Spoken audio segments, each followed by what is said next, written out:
Hello, this is Catherine Dubberly, the Answer Lady.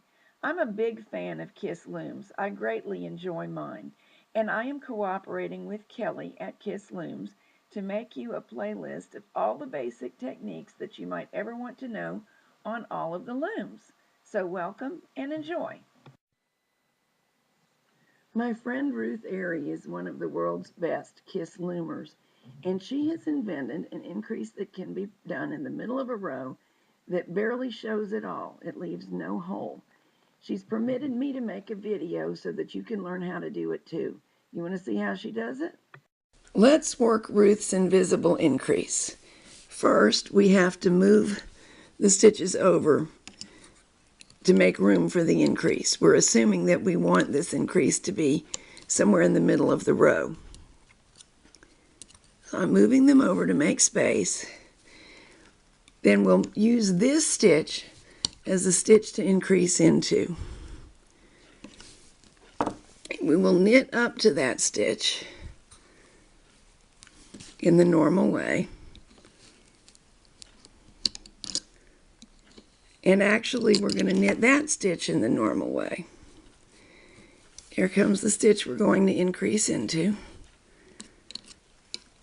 Now this loop that was just knitted over, I'm not going to drop it all the way down to make it easier for you to see. I'm inserting my tool from the back of the loop. I'm making it go around the yarn, the working yarn, and pulling an additional loop of the new yarn through the loop that just knitted over. And that's what we will place on the empty peg. And let's knit off the rest of the row and have a look at it.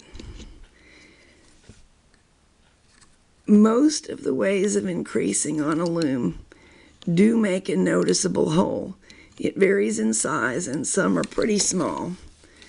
But with this gauge of yarn, all the others would leave a hole. And there really isn't one with Ruth's increase. Let's make one more increase. Move over the stitches to make room. Let's say this time we're going to increase into this stitch. So I move it to.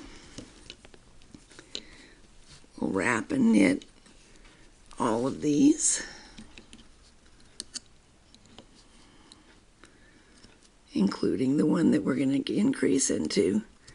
This loop that's presently on the hook will be the one that I use. Let's turn it so you can see. I'm coming in from the back of the loop. Now I'm going to lift the working yarn, keeping clear of the pegs as always, so as to be able to pull another loop through it. Make sure that I'm clear of the pins. Place the new loop on the empty peg. Tighten it up if it grew, and proceed across the row. This is really quite simple once you get the hang of it, and it produces a very nice effect. I think that Ruth used it first when she was making some little girls' dresses, and they came out really cute. And she particularly did not want visible, noticeable increases, and certainly not holes. But she's done us all a huge favor. This is going to be a great technique